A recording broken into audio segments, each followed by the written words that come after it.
I'm good. It's very windy. It's been windy this whole week. August is normally very dusty because it's windy, like transition of the season. So it's the worst month, I think, because Okay. everything is dry, and then there's Yeah. dust everywhere, and then there's pollen coming because of springtime. So people with Okay. allergies, it's like really bad. Oh, you have that in South Africa. That's that's amazing. We don't. I don't think we have pollen in Gambia. Really? Yeah, because I have allergies, but I Mm-hmm. feel them here in Sweden, but never in Gambia. Are you So serious? yeah, I don't think we have that transition of seasons, like when it becomes because we don't have that. We have the rainy season. We Mm-hmm. don't have we, it's not as cold as it gets in South Africa. Mm-hmm. As we've talked about before, and I actually learned that recently. And so and we have this dry season, but never like when pollen comes out and stuff like that. No, Yeah, no. really. That's so interesting. No, we have It is. we even have charts in our country which show which areas will have the most pollen. So people who Okay. have allergies or have asthma, just be aware. Hey, Marina. Hey, Marina has joined us. Hello. So that sounds more like Sweden with the pollen. Really? We also have here in Sweden, yeah. It's interesting. How's Sweden today? Well, it's getting a bit cold now. We can just say goodbye to the summer that we've had. The little summer this summer. Hello, Marina. Yeah, so I mean, it's all right. It's okay, I guess. It's okay. Yeah, it's okay, I guess. We're not looking forward to the winter though. But yeah. Oh my gosh. But how is really? How cold does it get? Well, it depends on what part of Sweden you are. The farther north you go, the colder it gets. Okay. But in Stockholm, where I live, maybe the coldest around minus 20 degrees Celsius. 20. Yeah, when it gets like really cold. Yeah. Sometimes it can get colder than that even. But throughout the years, in my experience anyway, the cold has dropped. You see that this climate change, the global warming. Exactly, the global warming's effects on the climate. You can see that, like, you can compare it to when you were a child, and now when you have grown up, we don't have the same winters anymore. Wow. And that's really unfortunate, actually. Wow. But yeah. Let's get started, Marie. Let's get started. Yes. Tell us a little bit more about yourself. I know a little bit. We actually met a month or two ago. We met in July because I looked through our chat. Exactly. We met in July on Instagram, and it was an instant connection. So yeah, just tell the rest of the world a bit more about yourself. Yeah, so my name is Marie, and I am originally from Gambia. I live in Sweden. I was born and raised in Sweden. My parents came to Sweden, especially my dad came, and then he brought my mom later on. And then, they decided, or he decided when he came here to, start a life here, wanted to get like better opportunities than he had back in the Gambia. So that's how it started basically. He had an opportunity to fly abroad, and he took that opportunity and ended up in Sweden. And then, me and my siblings were born here. So that's so cool. And no, continue. Sorry. No problem. But we have been going back and forth to the Gambia. I actually lived there when I was about 4 years.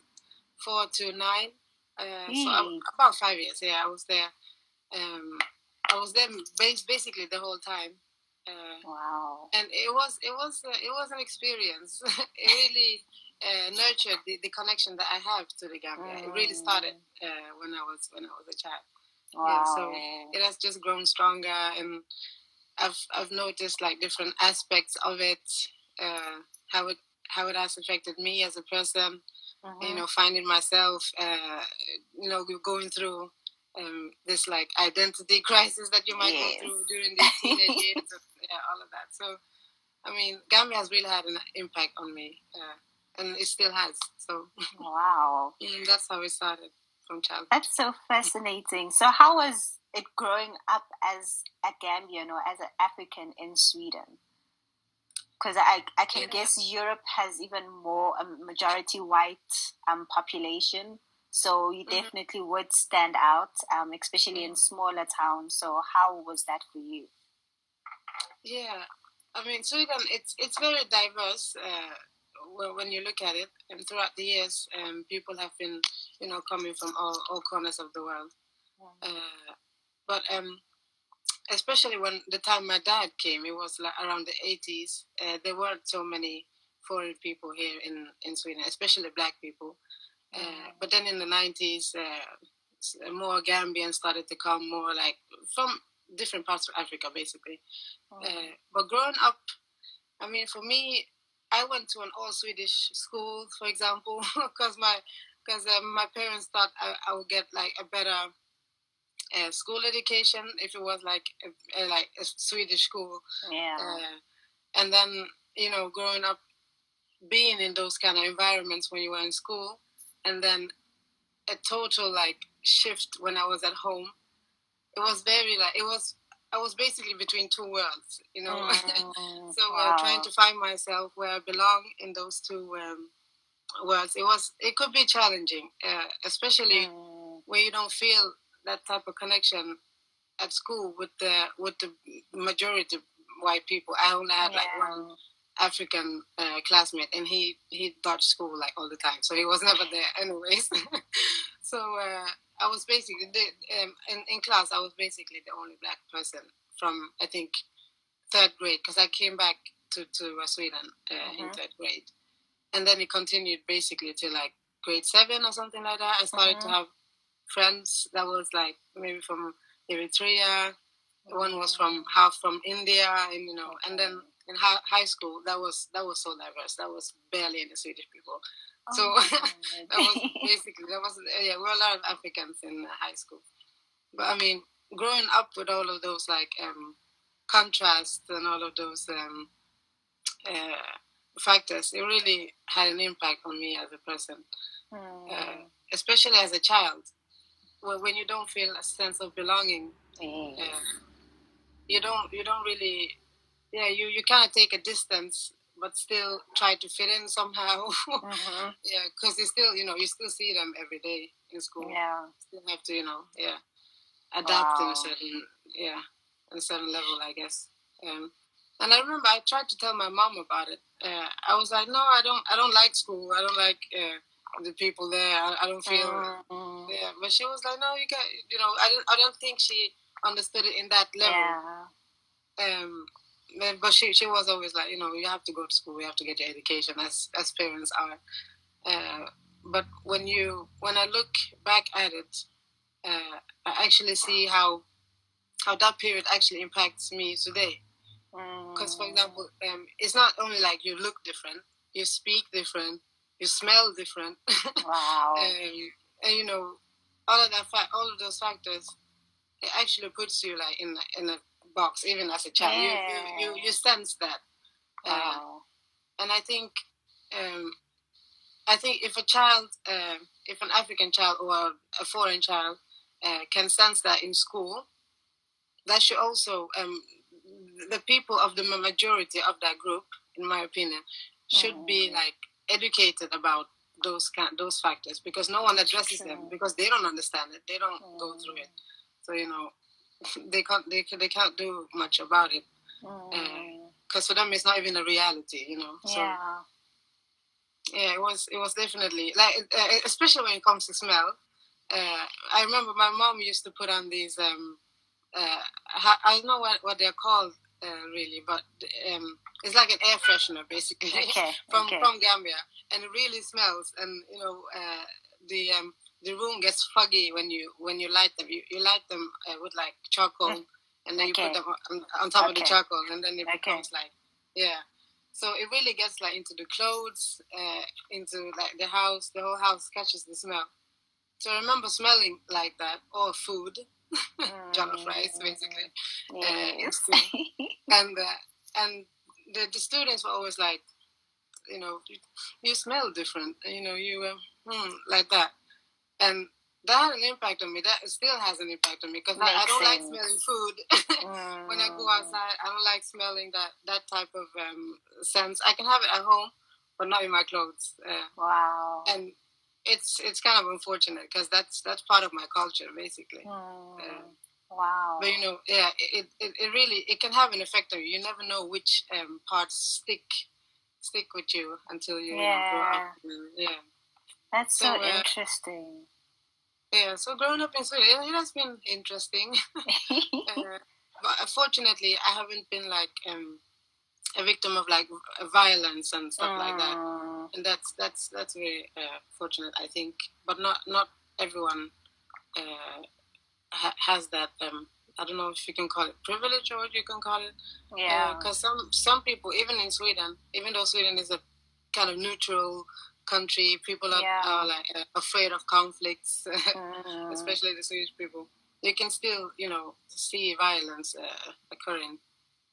Wow. Still. So yeah, but unfortunately, I haven't been. You haven't, anything like that, yeah. But people stare, people comment. Not just because you're black. I mean, because I'm also a Muslim. I also wear this scarf, so and I'm a woman also, so it becomes like three targets, if you may. So sure. Yeah. Wow, that's so interesting. Yeah, it is. It is interesting when you look back at it and you analyze all of the factors that has happened throughout your life and how that affects you today. Yeah, you really find like, okay, I never thought of it like that. And when you speak to different people and they ask these questions and you look back at it, you get different perspectives. That's so interesting. And how was it language-wise? Because you were born in Sweden and then you went to the Gambia for a couple of years and then you came back to Sweden. Were you able to? Because I know once you are bilingual, it's easier to catch on to other languages. Was it easy for you? Yeah, it was because when I moved to Gambia for the first time, I was 4, as I mentioned, and I already heard the language, so I already had it in my system. And so when I went to Gambia, I only spoke English and Wolof. It's a language over there. So I got to learn Wolof, and I got to learn English. And then when I came back, I forgot everything I knew about Swedish. So I need to go I need to undergo this. I think it was kind of a school system for newly arrived children. Okay. People that have maybe gone through a war or came to Sweden for different reasons, and they couldn't speak the language, so they had to undergo that education system first before they were put in normal classes. Okay. And I had to undergo that because I didn't know any Swedish. And the students there, they thought it was very odd because I was born here. Why don't I know the language? Yes. I don't know. I went to Gambia, and then I was there for 5 years, so I didn't speak the language. So of course I never forget it. But it was easier for me to catch up. Okay. Because I didn't stay there for long. I think I was there for about 6 months or something like that. Okay. And then I was placed in a normal class with these Swedish people. So I went from totally like all foreign kids to all Swedish kids. So I was always like in the middle. Yeah. So that's basically how I regained my Swedish skills again. Okay. And then through schooling, I've been to school ever since. So here in Sweden. So yeah. And you were nervous about your English, but I can hear you, and it's perfect. Oh, thank you. No, I'm always nervous about my English. I'm like, I don't know, some words they just disappear. And, when I speak Swedish and English, sometimes I think about the Swedish word, but not the English word, and then Wolof comes in. So yeah, Sometimes I can even speak all three languages at once when I speak to someone who speaks all three languages. Yes. So it's a mixture of everything, basically. Sure. And can you teach us or just give us a few facts about the Gambia? Things that people don't know, because we hardly hear of the Gambia. We hear of Nigeria, and Kenya, Senegal. So introduce us to what the Gambia is like. Yes, so the Gambia is a country located in West Africa. It's actually carved in to Senegal. We only have one border, and it's basically Senegal that surrounds the country, except for the west side, because then the Atlantic Ocean basically carves into the country, and becomes the River Gambia. So, so you have the Gambia like this type of shape, like a shape like this, and then you have the river coming in. Exactly. So that's the Gambia. We have approximately 2 million people. Wow. Not too many citizens. It's a very small country, so it's a lot of a lot of people are related. A lot of people know each other. You can sense where what tribes people come from, or people belong to. When you just say your last name, they can be like, "Oh, okay, you belong to that tribe, or you belong to that tribe." John is like, Joe. Yeah, exactly, exactly. So we have different tribes also. With that said, we have at least 7 tribes, even though it's a very small nation. And the biggest tribes are the Mandinka people. Okay. We also have the Wolof people, which I belong to. I also belong to the Mandinka people. Both of them. Exactly, yeah, exactly. When you look far back in history. And then we have the Fulani. Those are the 3 main tribes that we have. Okay. Apart from them, we have others like Sarahule. We have Jola. Wow. We have different mixtures of 2 tribes mixed together, called Jahanka, for example. So we have different tribes and different languages. It's not even like different dialects. It's totally different languages. Like different languages. Wow. Exactly. So which makes Gambia very diverse, but at the same time, people are kind of like one generally. Since it's a very peaceful country, and we are called the Smiling Coast of Africa, so we smile. That actually becomes like a driving force for the people to just come together. It doesn't matter if you are like Mandinka or Wolof. You could still have a conversation, sit down, and just chill with each other, basically. Yeah. But unfortunately, when it comes to like a deeper level, sometimes there tend to be this these differences that separate us, and the unfortunate tribalism issue. Basically, it still exists, but I think with time and with conversations like this, it might decrease, or it will decrease. It will, in the future, more and more. So. That's basically Gambia. We speak English as well in Gambia. Okay. So you were colonized by the British. Exactly, the British. Exactly, they've been everywhere. So basically, So we were colonized by the British, and we haven't been that independent for that long. Even I think now 65 years. If I'm not mistaken. We are also very young. I think it's 27. 27 even. Okay. Yeah. Okay. Yeah. So look at that. Unfortunately. Yeah. But we are very linked to Senegal. Yes, very. Because our music is basically from Senegal most of the time. But now you see like up and coming like Gambian artists and Gambian musicians and but most of the time when you look back. When I was a child, for example, we always listened to Senegalese music, but for us, it's the same. Because we have this concept of Senegambia, where we were basically one nation or the whole of Mali Empire was basically one nation. And the colonizers came and divided everything and made this little small country, the Gambia. I mean, until today, people see the Gambia and Senegal as one anyway, because we speak the same languages. They speak French, and that makes it a bit harder for me to understand what they're saying when they put these French phrases. But otherwise, I mean, they just have another dialect. Otherwise, I mean, we speak Wolof and Mandinka as well. They also have a little bit of Fulani, so you can still see the same tribes. Wow, that's beautiful. It's interesting, though. Yeah, it is. Yeah, it is. And I have family members from Senegal on my mom's side.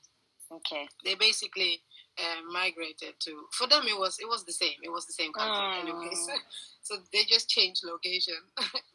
Wow. My grandma's mom, for example, he was from Senegal. He came to the Gambia. Yeah. But on my dad's side, they're from Mali. Okay. So they were like a whole different tribe from Mali, came to the Gambia, and then mixed with the Wolof, and then it basically became that we just say that we're Wolof because the majority of us are Wolof. We have different links to different tribes as well. That's so cool. Even different countries. So I mean, it's very interesting. But unfortunately, I don't know anyone in Mali from my side of the country. Nor Senegal, actually. Maybe like one family member or something. Yeah. But sorry. Have you been to Mali and Senegal? No, I've only been to the Gambia. I've seen Senegal. When you from the plane, when you go to Gambia, sometimes you land in Senegal. And you're like, oh, this is what Senegal looks like. But I've never been. I've only seen like movies and stuff. But it looks very beautiful, though. It looks very advanced and in Senegal. So yeah, I would like to visit someday. You will. And Mali too as well, to see where my ancestors are from. That would be interesting.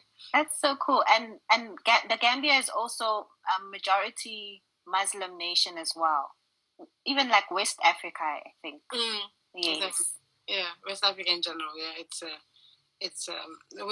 there are a lot of Muslims, especially in Gambia. It's over 90% Muslim, and I don't think that was too common in South Africa, was it? To see like black Muslims. Yes, you don't see black Muslims. Like it's a rarity for just Southern Africa, I think, as a whole.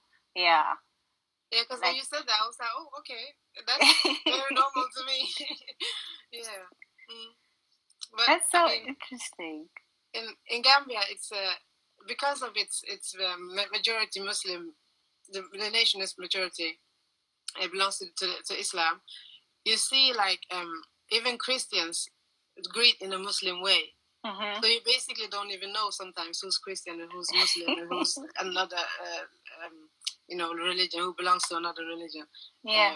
Because at the end of the day, we just tend to come together and greet almost the same ways. You see Muslim women dressed like this. You see Muslim women dressed in other ways, traditional ways. Also with this like hairband, wow, the head wrap, the tie, the traditional way. So, I mean, we're so mixed and we're so diverse, even. So you don't even see the differences. I have trouble seeing differences sometimes where you belong to or what tribe. So you just assume they are all like you, but sometimes they might not be. So, but I mean, the Fulani people. That's a tribe that I tend to recognize because they have this. They tend to have this different skin color. Okay. Generally, they have lighter skin color. Okay. And they are basically descendants from like I think in Guinea-Bissau. They came from Guinea and migrated into the Gambia. And sometimes we can see differences between Mandinka and Wolof people, but. For me, it's I don't see it. No, I don't. And can you say something in Wolof? Can you say good morning or good afternoon? Yeah, good morning is you basically say nakasubasi. Nakasubasi. Nakasubasi, and that's basically how is the morning. Okay. Nakasubasi, yeah. So Oh. and then you say jamarek. You can say jamarek. Jamarek. Jama means peace. Oh. And it's basically that translate is peace only. Okay. So you reply peace only. Really? When you say that you're fine. That's beautiful. Thank you. Yeah, it is actually. It's very peaceful. It is in the Gambia. It's a peaceful country. So Marie, we met because you started a page called African Diaries. Mm-hmm. What inspired you to do that? And is it something that you've been thinking about for a long time, or it just came about this year where you're like, I need to start a page? Yeah. No, it actually wasn't. I've always had this connection and love for Africa, and especially Gambia. Yeah.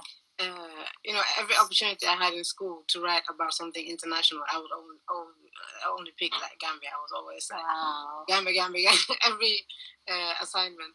So, I mean, I always knew that I wanted to do something for the Gambia because growing up here and there, seeing all the contrasts, I thought like, seeing how Sweden is as a country and how far they have come in their growth, and with the development and all of that, and then seeing Gambia back when I went home, it's not Gambia's not quite there yet, so I thought that I really needed to do something.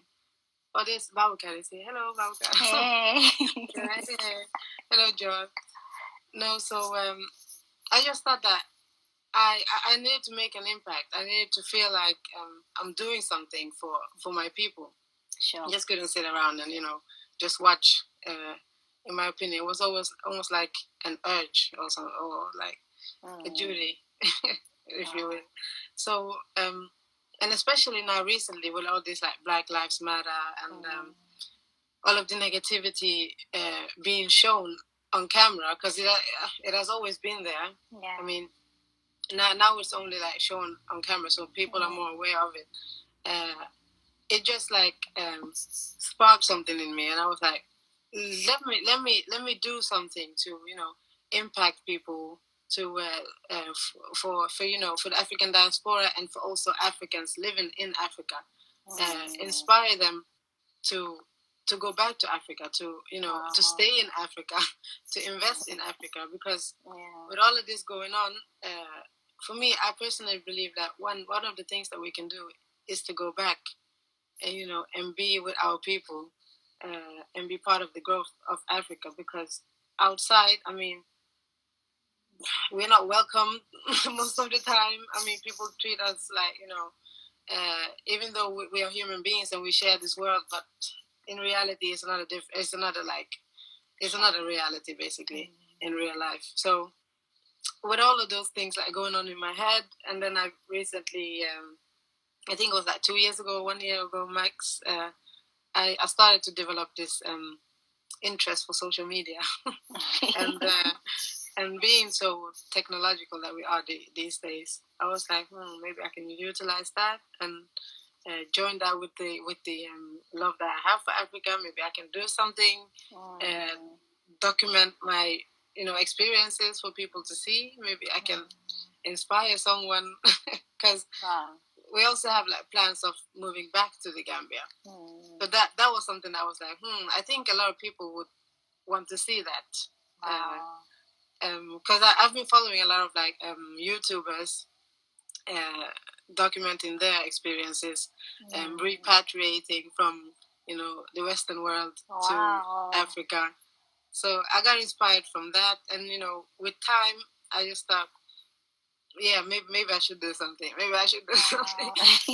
and then I was like, let me start small. Maybe Instagram, even though it's not a small platform, but it's not as huge as YouTube. I was like, let me start doing something, small, and work myself up basically. Wow. So then, and I'm very, very glad that I did, because I met people like you, for example. Yes. I've been able to connect with other people from the African diaspora, from Africa itself, from the continent, and I think it's very important. I've learned so much just during this summer. Yes. About different tribes, different languages, about South Africa, about even my own self, my own tribes. Because I really need to do research before coming on this live today. When you asked me about my tribes, I was like, I don't even know that much. Let me call my grandma. Let me call my dad. Let me, do some investigations. So, yeah, you really learn about yourself. You learn about your brothers and sisters, basically, because I see us as an extended family. Wow. So, yeah, that was basically what inspired me and what got me to start this Instagram page. And I really see us growing in the future as well. I really see us like inspiring different people and get in contact with different people, connecting with our extended families. Wow. And there's this theme with you with going back home. And it's not just you, it's like a family thing.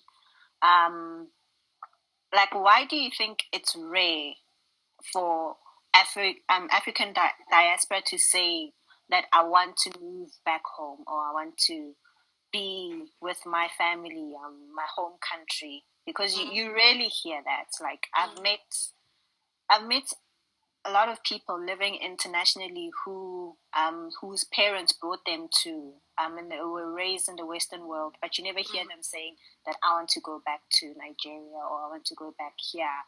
Like, they feel comfortable. So what is different with you?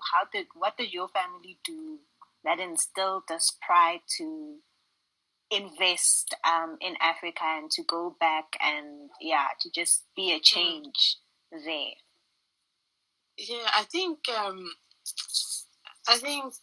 living in the Gambia when I was a child, that really impacted me, and really like started this foundation of connection and love that I have for Gambia, especially. And it was actually like more of a coincidence type of thing because I have a younger brother. And he got sick, unfortunately, when we were kids. So it was very stressful for the family. So that was basically one of the reasons why I moved to the Gambia to be with my grandmother over there and the family over there, because they could. I had more, access to family and people, because over here it was stressful for my parents with my brother being sick. So it basically started there, but that actually left a very positive impact on me, especially as you can see.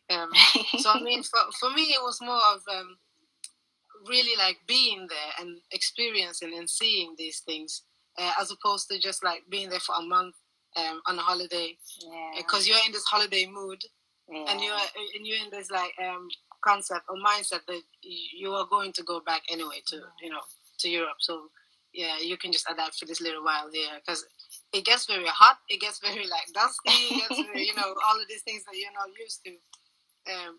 But when I was there, when I had this concept like I don't know when I'm going to leave, you settle in a different way, and you go to school. So it's a whole nother like mindset that you get even as a child. I don't even know if I expected to come back, because when my mom once called me and said, "Yeah, you're coming back. We booked a ticket for you." I was like, "Oh, really? Okay, I'm going back. I'm going to Europe." Yeah, I was very excited to come back to Europe to be with her and other family members here. But that excitement dropped very quickly. I just wanted to go back home to Gambia after. But I mean, that for me that was unique for me, because I got to get this experience of living there, but I have other like family members. I have other cousins in my age. Some of them haven't been there so much, been maybe like a couple of times. Some of them go there regularly.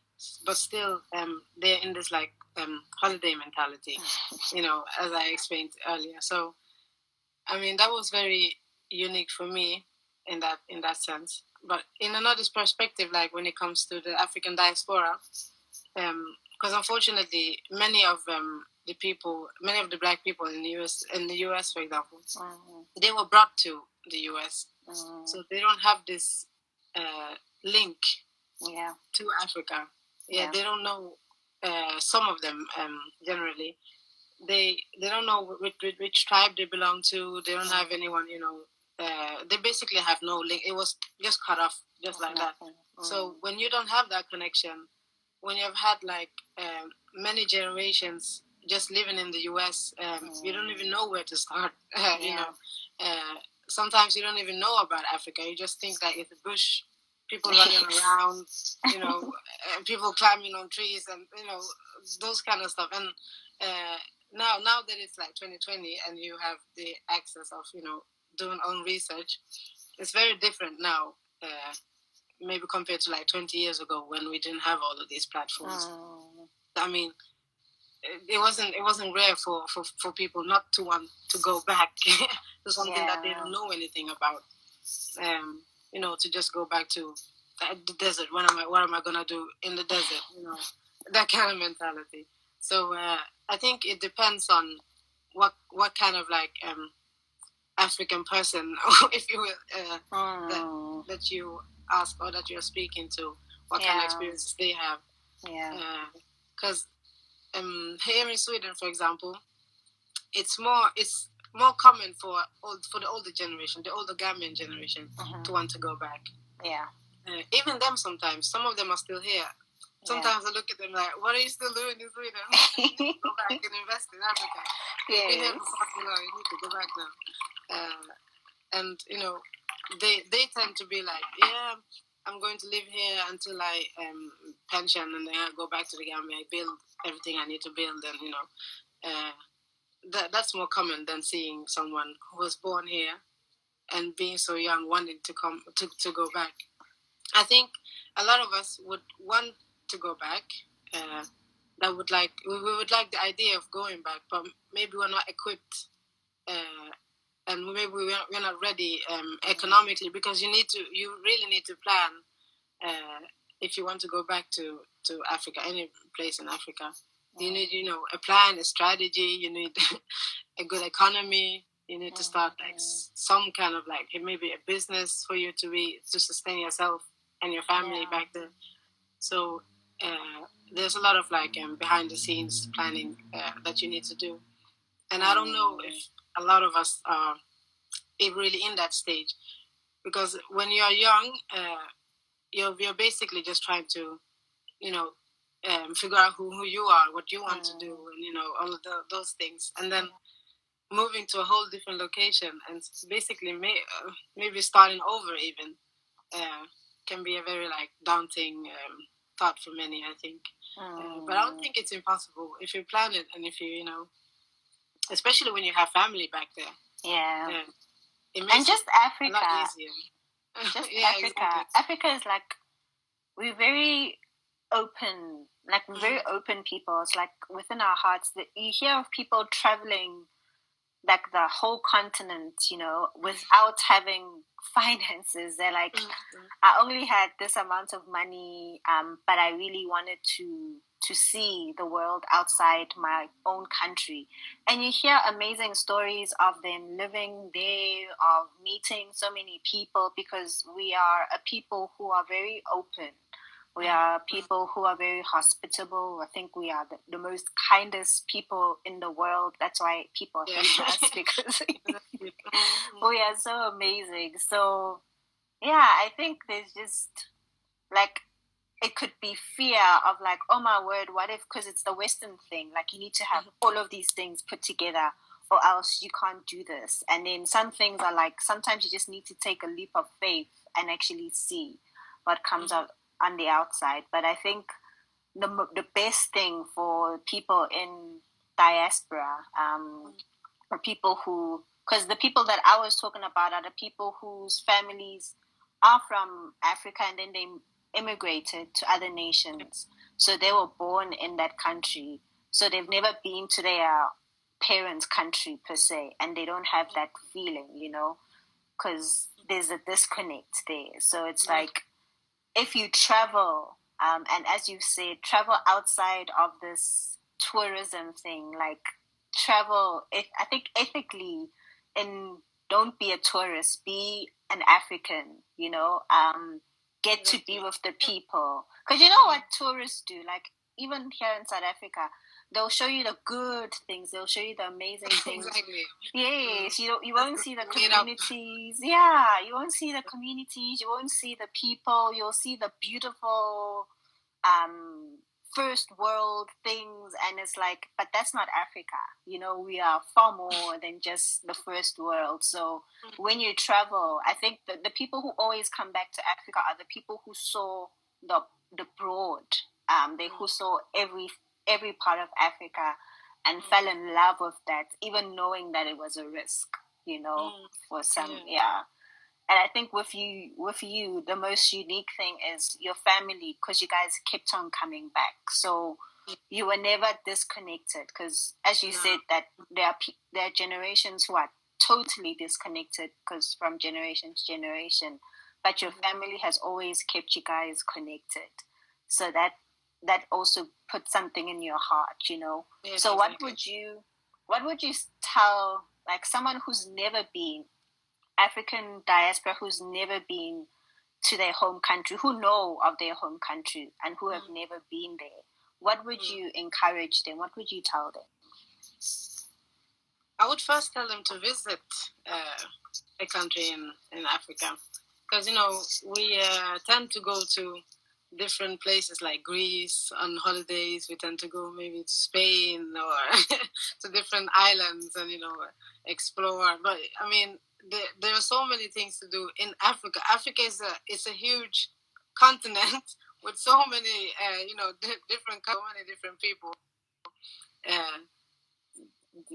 Take a vacation. I don't know.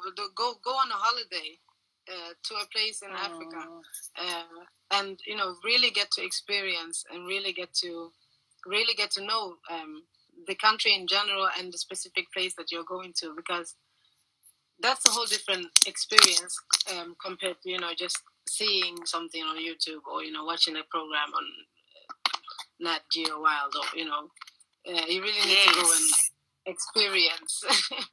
Because as I was speaking before, like the heat, you need to experience that heat. you need to feel the sun. You need to feel Africa. And for me, that's very important. That to make that first visit and to make that first to get that first impression.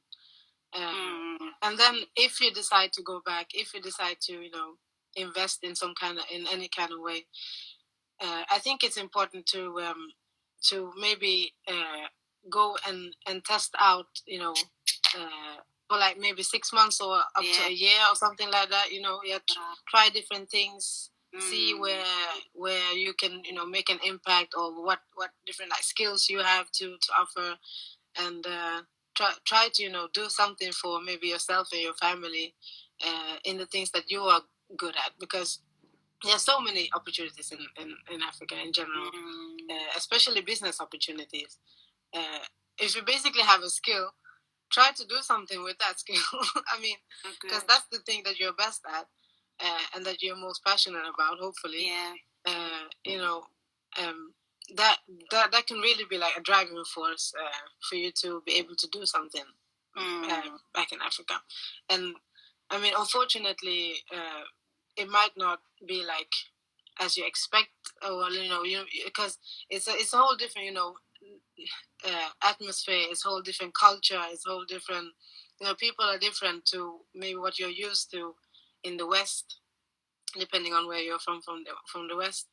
Because here in Sweden, we tend to be like individualists, or how you can call it, like when you go to when you enter a bus, you sit by yourself. If there's like an empty bus with someone sitting there, only like one person, you don't sit next to that person. You sit somewhere else, and you're just like in your own bubble, and you just mind your business basically. but that's not the thing. Like in Africa in general, people are open. People speak to each other. People help each other. Your children are basically people's children as well. The village raises the kids, not just you in your small apartment somewhere, hidden. There's so many different like contrasts that you need to adapt to, and I mean you learn after a while. I mean, people are good at adapting. Human beings are good at adapting in general. So I mean, it shouldn't be like something stopping you from trying. At least, I mean, fear should never be something that holds you back. Because if you let fear hold you back, then you never know what you're capable of. You can never test the grounds or explore and learn stuff about yourself. Because sometimes you can even achieve stuff that you didn't think was possible. Sure. So I mean, really, like visit is the first advice. And the strongest advice I have for someone who's never been to Africa in general. Yeah. So you really need to go and experience. That's beautiful. And what you said, even with staying long term, I think that's one of the things, because I think it takes like 3 months for people to really adapt to a place. So it would be good for that to happen if you are interested in that nation or that region, just to stay longer than 2 weeks. Get acquainted with the people, get acquainted with their ways, and then take it from there. Exactly. Try different things. Don't let fear hold you back. Basically, that's a very strong advice I have. Sure. Be open to the people, because the people will be open to you. I mean, I think you should also be prepared of the negative things that might occur in Africa, because it's not all rosy and everyone maybe don't smile 24 hours a day. I mean, there are people as well. But I think most of the misunderstanding, for example, can be avoided if you basically have an open mind. Because some people are not used to seeing other black people from outside of maybe the country or outside of Africa entering the country, trying to start something or try to build something, because they know, they sense, Native African people, they can sense if you're from the diaspora even before you open your mouth. Like, you don't even have to speak. They can sense that, okay, this person is not from here. Exactly. So I mean, even with me, it happens to me all the time. Because basically when I was like 16, 17, I had braces. So by then, when I just smiled, people would be like, Europe or US, where try to fit me somewhere in the radar. And for me, that's I really didn't like that. I don't like that still today. I don't like to be put in that box of not being a Gambian. Because for me, I identify as a Gambian person. I don't see myself as a Swedish person. Yeah. And when you take the flight and land in Gambia, and then they open your passport and stamp the tourist stamp, I don't like that tourist stamp. I'm not a tourist. This is my country. Yeah. This is my home. Exactly, it's home. I don't like that stamp that you get directly. Even after an hour when you land, you're stamped as a tourist. But that's basically something that exists in I can speak for the Gambia. It's there. They might treat you different. They might treat you differently. Sometimes they even think higher of you because of you are from the West, Europe or US or wherever it is. Because there's this negative mindset basically that the closer you are to whiteness, the better they perceive you, or the better you are, the more beautiful you are. The more intelligent and civilized you are, and that mindset is so. I wish I could change that mindset, but I mean, with people moving back to Africa with more diversity, with the African diaspora actually moving back, and learning from the culture, speaking the language. That might also, break the barriers and also show that no, we are actually people just like you. I'm not different from you just because I was born in Sweden. I mean, I might have different experiences, but I'm still a human being just like you. Sure. So, yeah, I really don't like when I get like a better treatment because they realize that I'm from Sweden. I really don't like that, but I mean that's basically that's there. That's the point that I'm trying to make, that it exists, and they might treat you differently because you are, from outside. Even though you're not, in my opinion, but it's there. So yeah. It's so weird because my friend had an American guest come last year, and they like she doesn't look, she looks African, like even her hair, everything. She's darker, she's everything, So they were walking. They didn't talk, they didn't say anything. But as soon as they approached these guys to buy something, these men were like, "This one is South African, this one is not from here." And they were like, how did they know? It's not like she was wearing anything differently. Like everything was the same. She didn't speak, so you couldn't hear the accent. So it's like, how do these people know? Yeah, it's something ingrained in. Yeah, it's I call it a radar, some kind of like. I mean, people really notice. They do, and so sometimes I actually ask them. I'm like, how do you know that I'm like I wasn't born here, or I've lived abroad, or so, like anything in that direction? Because sometimes I just wear this full black coverage, and I don't look too different from the rest of the Muslim population, and they're like, but sometimes you can see on the skin color, even though there are some people that are lighter than me in Gambia, that are darker than me, but they still see this. Yeah, they say that it's the skin color. I've also noticed them saying that I'm lighter in my palms somehow.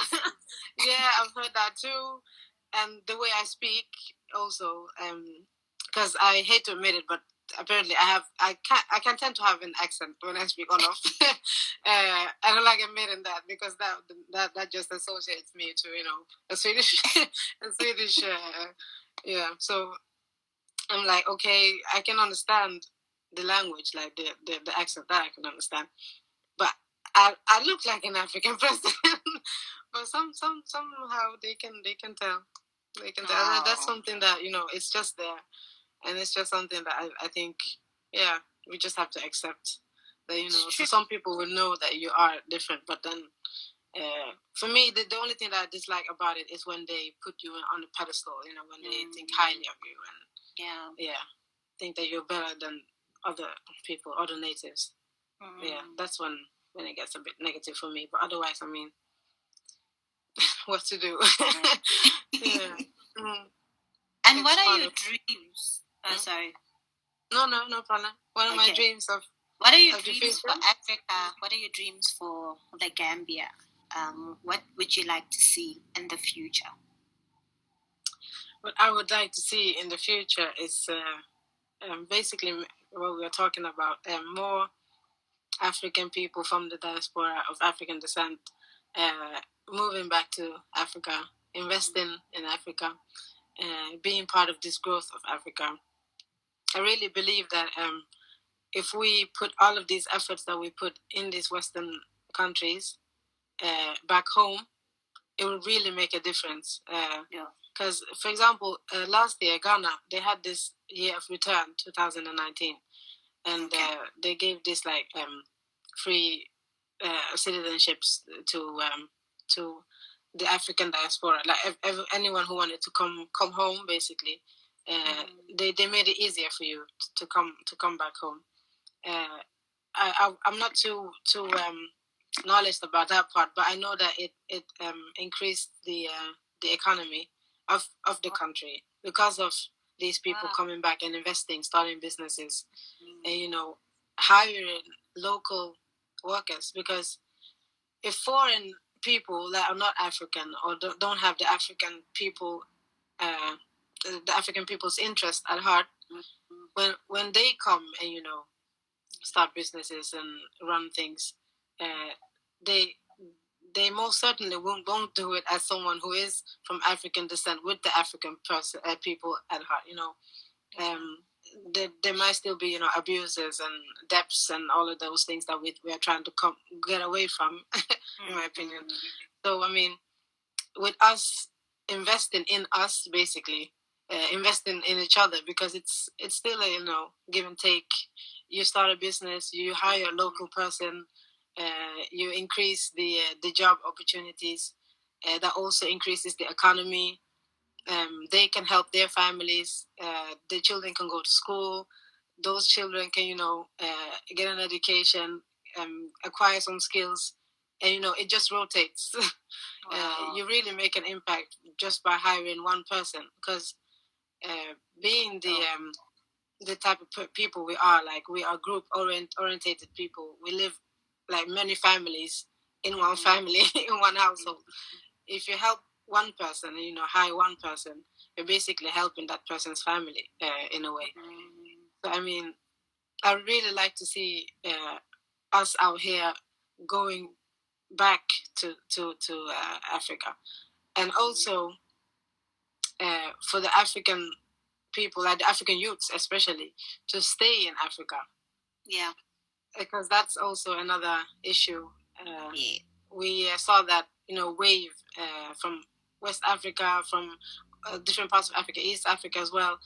Taking this back way, we call it the back way, getting on these boats just to go to Italy and Greece, and just to go basically to Europe and get a better life, as they thought that they might acquire. Some people fail, some people get enslaved and also get killed along the way.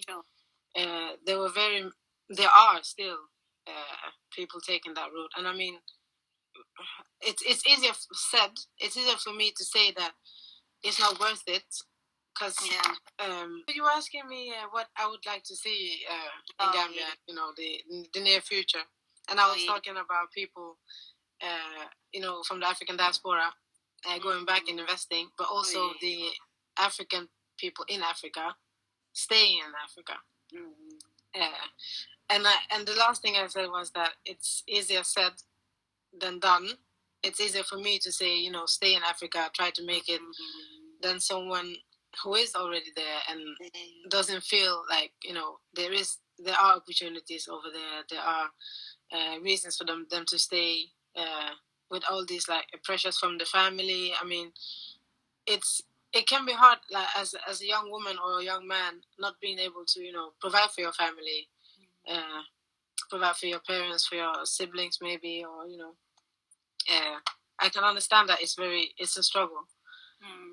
But it's still not impossible, because there are people in Africa still managing and still doing things, acquiring these skills, and try to make something for themselves. It could be very, very difficult in the beginning. I can understand that. Sometimes stuff don't come easily, especially when you're in a position where you don't have much. I mean, I can understand that still, but I still want to encourage the young people, because the young people are the ones who tend to want to go abroad. The only thing they speak about in gatherings among themselves, like, oh, I'm tired of this struggle over here back in I just want to go. I just want to go abroad. I just that's basically mainstream conversations nowadays, that people just want to leave. But I mean, I would strongly recommend them to stay, and I really, really hope for a brighter future for all of us, basically. And I think that can be acquired if we all did, if we all like made efforts, to help each other and to invest in each other. I think we would really make a difference. Because why wouldn't we? why wouldn't we, as a nation, if we came together as a nation? Why wouldn't we be able to help each other grow the economy, start schools, improve the healthcare, all of those aspects. It has been done. It's proven. So we can basically make it together. That's what I believe. And I don't know. Maybe Africa will not be united in my lifetime. I don't know. I hope so. If it doesn't, I still have future for I still have hope for the future generation. Yeah. Because growing up now, when we have children, I think we have the responsibility to instill that in them. Sure. To make them leaders of tomorrow, to connect them to Africa in various ways, and maybe even like if you are from the African diaspora, as we spoke about before, if you don't have any connections back in Africa, you don't know anyone, but we still have the internet, we still have information. You still, as a Black person, can connect your child to Africa in some kind of way, empower them to love themselves, to love their color, to love their hair, to all of those steps, all of those like we can seem like tiny little steps, but they're actually like stepping stones for them to learn about themselves, acquire this strong identity that is needed for them to thrive, both outside of Africa, but also most importantly, like in Africa, because that's where we need to look towards, in my opinion. Hello, George. Yeah. So yeah, that's thank you. That's my vision. Like that's my mindset, and I would really like to inspire people to think more in those routes, to navigate back to the motherland, because that's what we need to do. That's what we need to do right now, basically. So yeah, I'm hopeful for the future. When you hear about these negative things about people in Africa not uniting, and people outside of Africa not wanting to come back, and it can bring you down. It can bring down the spirits. You can be like, oh, maybe that's not going to be a possibility then, I guess. But I mean, they're always going to be negative aspects. You just need to find solutions, find ways around them. There's still hope. I mean, as long as the African people exist, there's still hope. So I'm hopeful for the future. Wow. I'm excited for the future as well. Me too. I want to be part of that growth. I really want to be part of that growth. Yes. And not just speak about it, to actually be part of it. So yeah, that's, and for me to do it, and my family, we really need to be there. We really need to like invest and really show people that it's possible. Part of me, wanting that growth, I need to be part of it. I think there's a saying which says like, if you want to change, be the change. Basically, don't expect someone else to be that change, because that person might be in the same mindset, and then at the end of the day, no one is going to do anything then. Yes. So you need to be the change. Hello, Alejandro. And then for people who've never been to West Africa, can you encourage them? Like, I've always wanted to go, and I know I'll go someday. But can you encourage us to know why we need to go to West Africa and experience the rest of Africa?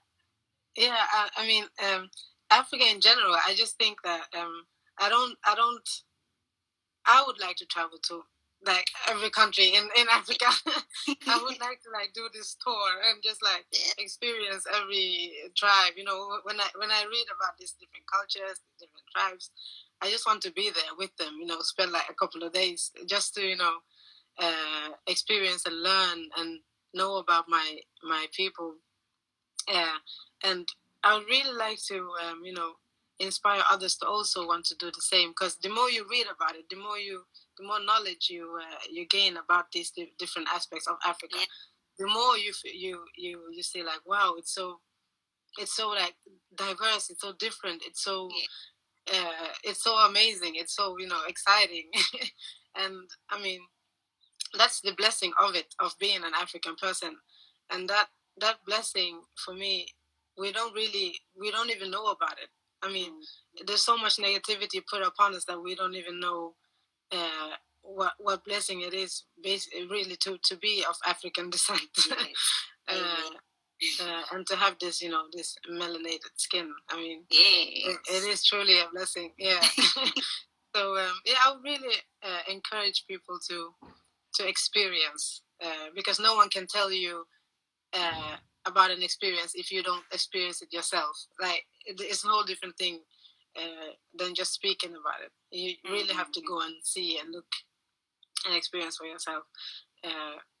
You get a whole nother, perspective of things. You learn about yourself. You learn about others. You come together in a whole different way. True.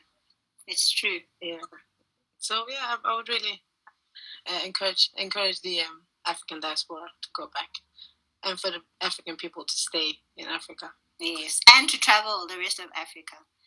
Yeah, exactly. Yeah, to travel, go around. People also be small-minded and think of only their own nation. Like I know in South Africa, we think like we can't think outside of South Africa. So it would be great for more of us to travel to all the other countries and see the different expressions of Africa, and then you fall more in love with Africa, then you want to see a brighter future for Africa. Yeah, it's a win-win situation.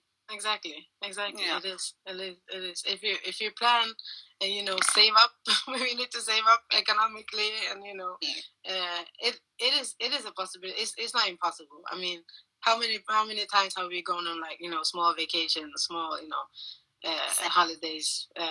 You could still, if you have the aim and the will, most definitely. I see myself in Mali. I see myself in Senegal. I have different family members go. My uncle right now, he's in Nigeria, for example. Wow. I mean, and I've watched Nigerian movies growing up, and so you have these different connections to different parts of Africa. And it would be an honor for me to go back and to see where my ancestors basically came from. It would be very powerful for me. And just like in Gambia alone, I haven't explored Gambia enough, in my opinion. There's this island called Kunta Kinte Island, for example. Wow. Where they showcase, where they show people a part of history, unfortunately, with I've read about that. Yeah, you've read about it. Yeah, it's a small island. I've actually never gotten the courage to go and see what it looks like because of the because that part of history is just it's very difficult to digest. It's very painful. It's very painful. So I would really like to I would still like to go and see what my people went through.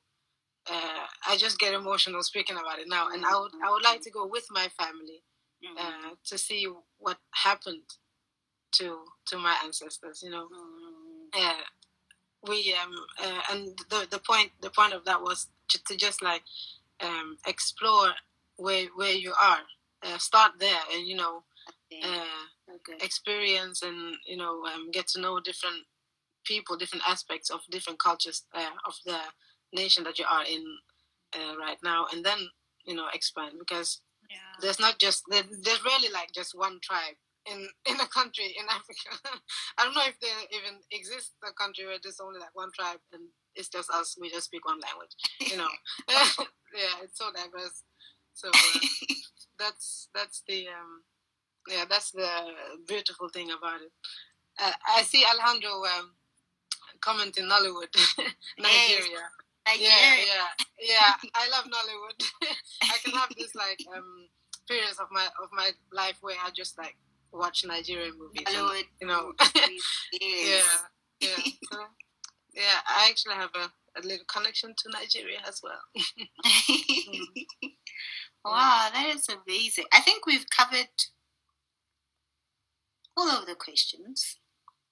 We're going to have another day where we probably like strategize about Africa and about the solutions that we would like to see. So we'll have a separate live for that. I'm excited for that. We'll add more people onto that. But I thank you, Marie, for coming through. Thank you for sharing your passion for Africa. Would you like to say anything in closing? Yes, I would first of all like to say thank you to you as well. Thank you for having me today on your live. And it has also been it has been an honor basically to just sit and talk about a topic that I'm very very very passionate about, which is Africa and all of the things that that relates to Africa. I mean, I'm always willing to just speak and just rant about it. but I'm also excited for the next session where we will be talking more about like solutions, because I think that's a very important part of the conversation. We hear about these the problems and the negativity and yes, and we really need to also focus on the solutions more, in my opinion. We need to talk about like how we can unite, how we can solve different issues between ourselves and for the future and stuff like that. So I'm very excited about that. And yeah, closing notes, I would just like to say thank you for everyone who has been watching. And yeah, it's an honor. It's a blessing. And remember that it is a blessing to be from Africa and to be of the native skin. Come on. It is truly a blessing. Wow. Thank you very much.